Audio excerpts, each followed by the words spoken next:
So ito, i-share ko lang tong lagi kong pinapanood. Na-addict ako dito eh. Motivational video to ng anime, yung sa Jujutsu Kaisen. Yung karakter doon, si Sukuna. So ito yung parang malakas din na karakter doon. So lagi kong pinapakinggan to kasi yun yung way ko ng programming para sa sarili ko. Kasi lahat ng mga doon talaga tatagos talaga. So ito siya, i-share ko lang sa inyo. So, ang pamagat nung title noon, panoorin nyo yun, Cut Them Off From Your Mind. So, suko na motivational video. So, ito nilalaman nun. So, ito ang pinakamahalagang mensahe. Hindi nito ibig sabihin na putulin mo lahat ng tao sa buhay mo. Ang ibig sabihin ay putulin mo ang mental at emotional control na mayroon sila sa isip mo. So, yan nga yun, di ba? Kasi, mostly kasi iniisip mo pa yung, alam mo yung mga sinasabi sa'yo nung bata ka pa, nung high school ka, nung college ka, irrelevant naman yan ngayon sa present, di ba? Hindi mo na sila kasama. Tapos yung mga limiting beliefs mo na, kuwari, nag-fail ka, tumatakbo pa yan sa utak mo, di ba? So, irrelevant na rin yan ngayon, di ba? So, yan yun, di ba? So, maraming taong physically wala na sa buhay natin pero mentally nandyan pa rin. Ulit-ulit mong iniisip ang sinabi nila. Wow! Napakalupit, no? Ako hindi ko naisip. Naiinis ka pa rin sa ginawa nila. Gusto mo pa rin patunayan ang sarili mo sa kanila. Naiisip mo pa rin ang rejection. Kahit wala sila, inuubos pa rin nila ang energy mo. So, yun nga yun, di ba? Kasi nga, yan yung mga past mo, di ba?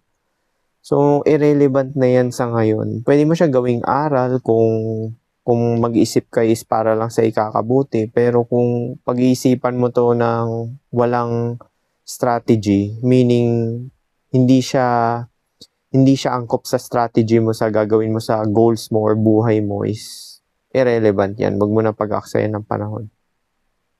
Sa psychology, ito ay maaaring maging anyo ng rumination, paulit-ulit na pag-iisip sa parehong pangyayari o tao nang hindi ito nakatutulong sa pagresolba ng problema. Yan nga yun, di ba? So parang ang nangyayari niyan is yung energy mo na imbis na ilaan mo sa progress or ikakabuti ng buhay mo or tinatawag nating growth is napupunta pa dun sa mga walang kwentang past history mo, di ba? Yung mga iniisip mo. So, hindi na mahalaga yan kasi nga past na yan, di ba? Marami pa rin mga tao nag-iisip ng ganito, yung mga nakaraan nila namumuhay doon. Actually, yung emotion mo nanggagaling talaga sa past at future worries. Past traumas mo at future worries. So, cut them off. Yun nga yung title ng video, di ba? So, pangalawa nito is protect your internal state. Ito ang core message. Ang internal state ay ang emotion, mindset, focus, confidence, identity, peace of mind. So, yung internal state mo dapat nasa in alignment yan sa zero. Dapat yung emotion mo dyan is kapayapaan lang talaga. So, pag nag-fluctuate yan, masaya, malungkot, yung mga ganun, hindi ka nagiging effective. Kasi parang ang nangyayari niyan is namumove ka ng emotion mo. So, focus, diba? Siyempre, pag nasa zero state ka, nakakapag-focus ka, nakikita mo yung mga angulo, yung mga mangyayari na possibilities, diba? So, may clear eyes. Hindi naman eyes, yung clear focus yun, clear focus. Confidence. Obviously, magiging confident ka kasi nga walang gumugulo sa kalooban mo. Meaning, walang hesitation, walang, yung parang nararamdaman mo sa kalooban mo na anxiety, worry, or yung tension na sinasabi, di ba? Kasi nga, yung identity mo, hindi nakabatay sa past mo, future, or yung mga limiting beliefs mo. Identity, peace of mind. So, yun nga, yung identity is, yan yung mga characteristics mo or mga pinapaliwalaan mo, di ba? Kapag may isang tao na kayang sirain ang mood mo sa isang message lang, yun, mas makapangyarihan siya kaysa sa'yo kasi naapektuhan ka. Mahina ang protection ng internal state mo. So yun nga yun, di ba? Namumove ka dahil lang sa sinabi ng ibang tao. Dapat, kung wala yung kinalaman sa mga goals mo, di ba? Kaya nga need mo talaga maging selfish. As in, mahalin mo talaga yung sarili mo para hindi ka namumove ng mga sasabihin ng ibang tao. Kasi, kuwari sabihan ka man nila ng kung ano-anong derogatory, di ba? Or sabihan ka nila na pangit, failure, hindi ka confident, mahiyain, or kung ano-ano pang mga negative. O actually, kahit positive. Kasi minsan yung positive forms din ng manipulation yan. Na-encounter ko yan eh. Usually nga, yung nagpe-praise pa sa'yo, yun yung may plano sa'yo na isabotahe buhay mo eh. Napansin ko yan eh, from my experiences, di ba? So, mostly yung mga negative tsaka positive na sinasabi sa'yo, mostly nang yan is forms of manipulation. So, ang papaniwalaan mo lang talaga yung mga neutral kasi yun yung honest. Kasi halata naman, meron naman nagsasuggestion, di ba, yung mga, hindi maganda yan yung ganun, yung parang ganun, which is malalaman mo sa tone. Iba yung negative na, alam mo na, yung tinitira ka lang talaga para bumaba yung confidence mo, tsaka yung self-esteem mo, di ba? Pero yung meron tao talaga na sasabihan ka talaga straight to the point na parang hindi makakabuti sa'yo. Yun yung talagang concern sa'yo, which is mahalata mo yung genuineness. True vibe, di ba? The way niya sabihin, yung tone ng voice niya, may concern, di ba? So, kapag isang comment lang sa social media ay nawawala ang focus mo, may access sila sa isip mo. Kapag iniisip mo pa rin ang isang tao buong araw, binabayaran mo sila gamit ang attention mo. Wasted energy yan. Kasi itong mga energy na to na nasasayang, pwede mo sana siyang gamitin sa sa growth mo di ba? Yung sa goals and aspirations mo, yung mga ambitions mo, di ba? Doon mo na lang siya gamitin. At ang attention ang isa sa pinakamahalagang resources mo. Dapat nga maging madamot ka sa attention mo kasi yung mga ibang tao talaga hindi nila deserve ang attention mo sa totoo lang. Hindi nila deserve kasi nga marami talagang mga tao na sasayangin yung lifespan mo, di ba? Or yung tinatawag nating time, yung oras mo. Sinasayang nila, di ba? Attention is power. Kung saan napupunta ang attention mo, doon napupunta ang energy mo. Fact yan. Actually, binibigyan mo siya ng buhay, di ba? Kasi nga, subjective reality. Kung wala yung attention mo, hindi siya mag-i-exist, di ba? Kung buong araw mong iniisip ang ex mo, haters, rejection, failures, insulto, yun ang lumalakas sa isip mo. Actually, irrelevant lahat yan, di ba? Yung mga past, haters, rejection, failures, yung mga irrelevant yan. Kasi, again, ang focus lang dito sa channel na to, pinapakalat natin, para lang sa ikakabuti. Ulit-ulit natin sinasabi yan, para lang sa ikakabuti. So, ngayon pa lang talaga sanayin nyo yung utak nyo na mag-isip lang para sa ikakabuti, para sa ikakabuti. Yun lang. Diba? Pag hindi siya pumasok sa basket na yan, basket na para sa ikakabuti, huwag mo nang bigyan ng attention, di ba? Sayang yung lifetime mo. Pero kung attention mo ay nasa mission, skills, negosyo, katawan, growth, ito yung sinabi ko sa nanay ko, dapat ang focus lang sa katawan, health, at pumera lang, di ba? Yun lang ang goal. Kasi hindi pa ba obvious ang purpose ng buhay, di ba? Survival lang talaga eh. Sa ngayon, di ka maniniwala. Marami nga nag-unfollow eh. Kasi nga, medyo brutal talaga tong tong channel na to. Kasi ito yung biggest talaga awakening talaga na matutuklasan nyo down the line. babalik at babalik din kayo dito sa channel na to. I can guarantee yan. Actually, kahit mawala na ako sa mundo, I can guarantee yan. Yung mga tinuturo ko sa inyo na ganito, survival ang iikot lahat, babalik at babalik kayo dito. I promise you. Ganun ako ka-assure na babalik at babalik kayo dito. Iyon naman ang lalaki, di ba? So, yung mga mission, skills, negosyo, katawan, growth, yun ang, pag binigyan mo ng atensyon, oras, yun yung lalaki. Ito ang dahilan kung bakit sinasabing your attention creates your reality. Hindi dahil mystical ito, kundi dahil ang inuukulan mo ng oras, atensyon ang madalas mong napapaunlad. Fact, di ba? Kaya kailangan talaga magkaroon ka ng single focus. Kung gusto, kasi dito sa realidad, hindi ka makakalamang. May sasakripisyo ka. Gusto mong yumaman, mag-all-in ka dyan sa magpapayaman sa'yo. Kung ano pa mang skills yan, opportunity or businesses, di ba? Kasi kung scattered yung energy mo, well, half-half lang din bibigay mo sa reality, ng realidad mo. Kasi nga, di ba, sa reality, may tinatawag tayo ng law of equal exchange. So, kung ano yung input mo, yun din yung output, di ba? Stop seeking validation. Isa pang tema ng ganitong videos. Kapag kailangan mo pa ng approval ng ibang tao para maging masaya, hindi pa ikaw ang may control. Ang emotionally strong na tao hindi umaasa sa validation para kumilos. Kumikilos siya dahil alam niya ang mission niya. Actually, kahit naman wala kang mission basta yung yung gusto mo, yung ikakabuti mo, kikilos ka talaga. Merong mga tao, alam naman talaga nila yung para sa ikakabuti nila, pero ayaw pa rin talagang kumilos, di ba?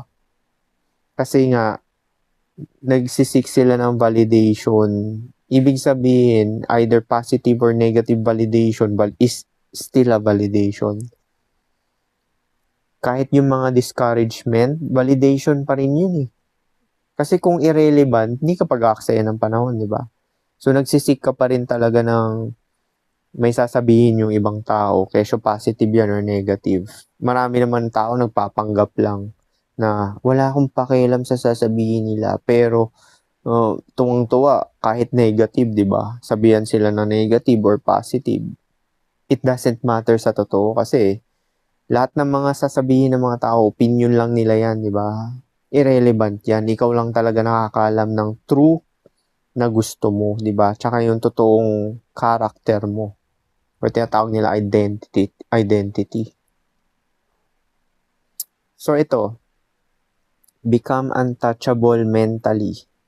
Hindi ibig sabihin nito na wala ka ng emosyon. Ang ibig sabihin, hindi ka madaling ma-trigger. Hindi ka madaling ma-insulto. Hindi ka madaling ma-distract.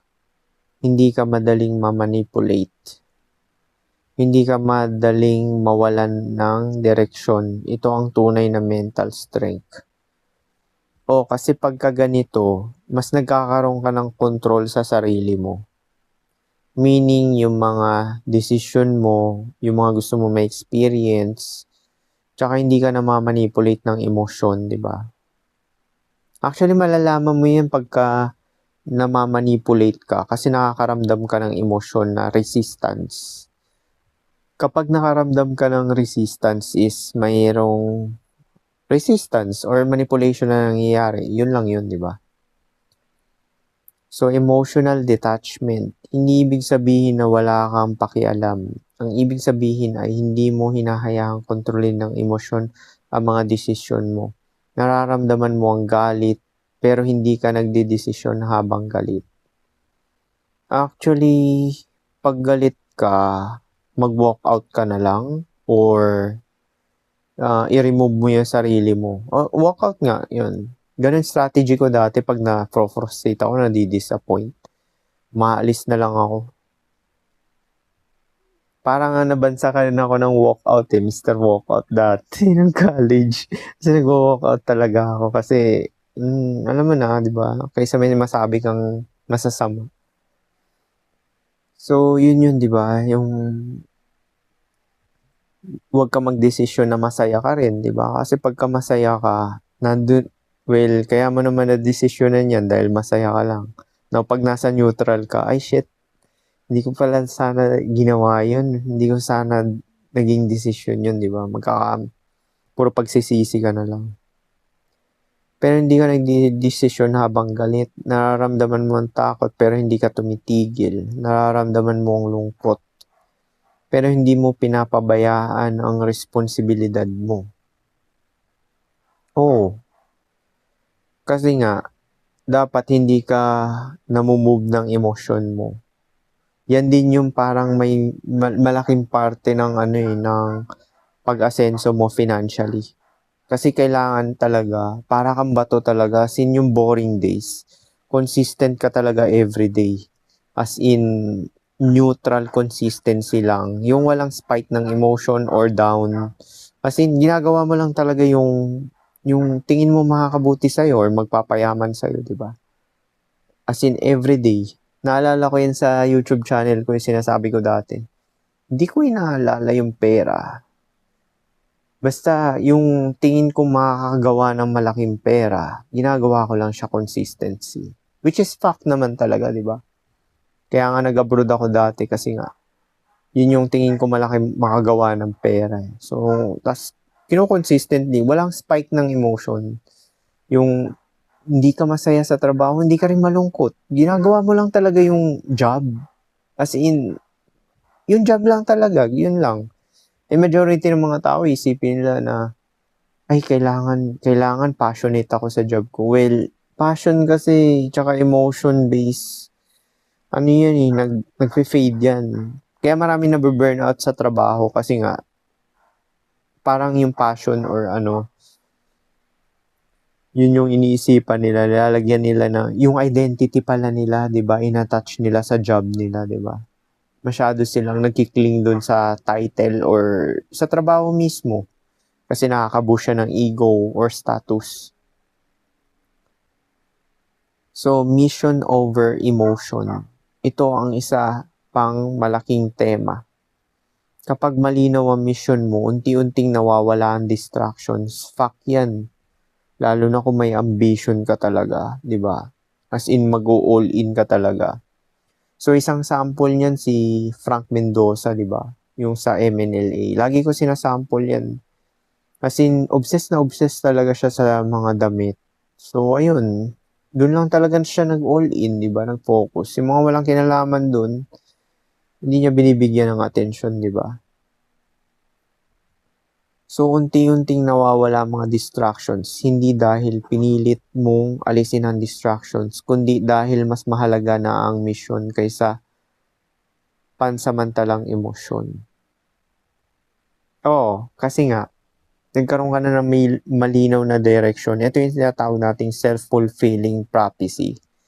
So, kailangan meron ka talagang goals and aspiration or ambition na tinatawag. Kasi kung wala ka niyan, walang hihila sa'yo para kumilos. Kasi pag nagkaroon ka ng ambition talaga, tsaka yung tinatawag nilang mission, is yan yung iikot sa utak mo 24/7. Actually, wala ka ng pakialam sa lahat Actually, kahit yung sa paligid mo, wala ka ng pakialam yan. Basta, yun lang talagang goal mo lang talaga dun iikot. Hindi, para sa akin yung goal, hindi siya tungkol sa passion or yung gusto ng basta gusto mo lang siya. Walang halong emosyon. Kasi di ba maraming law of attraction, law of assumption na nagpapakalat yung kailangan gustong-gusto mo talaga yung gustong-gusto mo talaga. Oh, gusto ko siya pero hindi siya nagpapasaya sa akin. Gusto ko lang talaga gawin dahil gusto ko lang. So, gets nyo yun? Alam ko magigets nyo yun. Medyo mahirap i-explain pero yung ginagawa, kagaya nito, masaya ba ako ginagawa to? Hindi eh. Pero gusto ko siyang gawin, di ba? Actually, matagal ko nang ginagawa to, yung pagko-content creator. So, hindi naman ako masaya, hindi rin ako malungkot. Ginagawa ko lang siya, gusto ko siya di ba? Parang ganun lang. Pero iba kasi yun sa mga maririnig mo na manifestation Kailangan may emotion daw. Well, hindi ako nag-agree dyan. Kasi mostly pag may emotion ako, ang nangyayari, ang bilis niya mawala. Kasi nga, yung emotion kasi, fleeting yan eh. Iba talaga yung gusto, di ba? Baka ito nga yung sinasabi nila mission, di ba? So, yun nga yun, di ba? So, cut them off from your mind. Ang them ay hindi lang tao. Pwede rin lumang failures, trauma, negative beliefs, guilt, insecurity, overthinking, fear, old identity. In short, hindi sinabi ni ChatGPT, limiting beliefs. Shortcut, di ba? Lahat ng ito ay kumukuha ng mental space. Yes, lahat ng limiting beliefs mo, kumukuha yan ng mental space. Actually, hindi ka talaga makakakilos kasi nga, take note, limiting beliefs. Paniwala mo lang yan, di ba? Factual ba yan? Gaano katotoo yan? Yung mga pinapaniwalaan mo, di ba? Yung fear, old identity, overthinking, insecurity, guilt, negative beliefs, trauma, lumang failures. Gaano katotoo yan, di ba? Dapat hindi yan nagra-run sa life mo ngayon. So, habang occupied ang isip mo ng mga ito, wala nang sapat na espasyo para sa focus, creativity, at execution. Kaya nga, swerte talaga ng follower dito eh. Kasi nga, biruin mo naman, shortcut na siya eh. Actually, yung survival nga lang na info, principle, sa survival lang iikot lahat. Posibleng hindi ka kikilos ngayon, marinig mo to, di ba? Pag hindi ka pa talaga kumilos, well, mag-isip-isip ka na, di ba?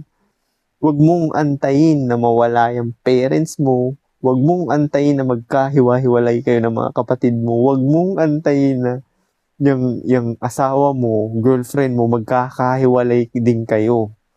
Fuck yan ang life. Ikaw lang ang mag-isa hanggang kaduluduluhan. Yes, kahit na may asawa ka dyan, long term kayo, magkakahiwalay din kayo, oras lang inaantay. So ngayon pa lang talaga magising ka na, 'di ba? Ang pinakamahalagang aral, hindi ang pagiging katulad ni Sukuna bilang karakter ang dapat tularan. Isa siyang kontrabida sa kontrabida. Kontrabida sa kwento. Ang kapaki-pakinabang na simbolismo sa mga motivation edits ay ang idea ng mental composure. Actually, siya pinakamalakas talaga sa Jujutsu Kaisen. Natalo niya nga si Gojo, 'di ba? Si Gojo. Yung pinakagwaping na malakas na may infinity. Ewan ko kung totoo yan natalo niya si Gojo. Kasi hindi ko naman napanood yan or nabasa yung manga.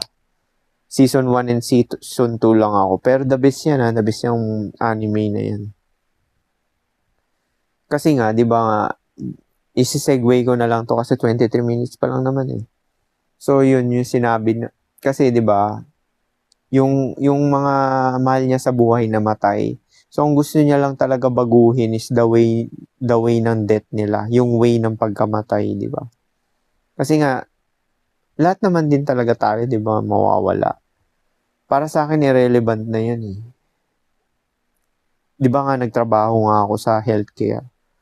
So, lagi na ako nakakakita ng mga morbid na ganyan, di ba? May mga ganyan, which is part siya normal course of nature. So, hindi na ako nakakaramdam ng awa or yung namumove, yung nakakaramdam ng ganun. Kasi nga, ganun nga pag nabata ka na sa realidad, pag lagi mo na siya nakikita, di ba? So, nagiging na lang siya, which is normal naman talaga ng course ng nature yan. So, ito yan. Ang kapaki-pakinabang na simbolismo sa mga motivation edits ay ang idea ng mental composure. Ang taong may pinakamalakas na internal state ay hindi ang walang problema. Siya ang taong hindi hinahayaan ang problema, opinyon ng iba o nakaraan ang magdikta ng kanyang isip, emosyon at direksyon. Sa madaling salita, protect your inner state. Kapag hindi na kayang rentahan ng ibang taong isip mo, doon nagsisimula ang tunay na kalayaan. Kaya nga merong part doon na single focus needs talaga ng isolation. Yes, naniniwala ako dyan. Kasi kung may mission ka talaga, need mo talaga mag-isolate. Hindi pwedeng party-party ka pa. Hindi pwedeng nakikipagchismisan ka pa sa kalye nyo. Hindi pwedeng pa-date-date lang kayo ng girlfriend mo or boyfriend mo. Hindi pwedeng ganyan, di ba? May sacrifice ka talaga para kung seryoso ka, di ba? Sa mission mo or yung tinatawag nating ambition. Mostly ng ganyan, di ba, single. Actually, yun yung advantage na single eh. Kasi makaka-focus ka talaga. Siguro kung may girlfriend ako or may anak ako, hindi ko magagawa yung book na apat. Apat na e-book. Actually, pwede ko nga rin siya ipaprint eh. Sa totoo lang eh. Sa recto. Diba? Kasi nasa akin naman yung manuscript eh. Na-edit ko na rin sa paperback yun. Any time of the day, pwede ko ipaprint yun. Tapos sabay limited copy. Gusto nyo ba? Gusto nyo ba? So kung trip nyo, siguro, pagka nagkaroon ako ng sinipag ako, pumunta ng recto. Papaprint ko doon. Tapos sabay bebenta ko sa syempre limited lang dahil sarili ko yun, di ba? Tapos sa presyo, bahala na pag-isipan ko. Depende kung magkano yung aabutin. Pero, damn, naisip ko, sabi ko, itong book na to, itong lahat na to, yung mga AI, digital, lalo na yung digital selling products, lahat ng mga doon, ipapromote ko na rin siya dito Lahat ng mga, yung blueprint na ginagawa ng mga TikTok affiliate or yung mga nagbebenta ng product, gumagawa ng content, nandun sa book na yun. Ganun kalupit yung book na yun. As in yung process, yung step by step. Anyway, yun lang talaga. Kung may natutunan kayo dito sa video, mag-follow ka lang. Peace.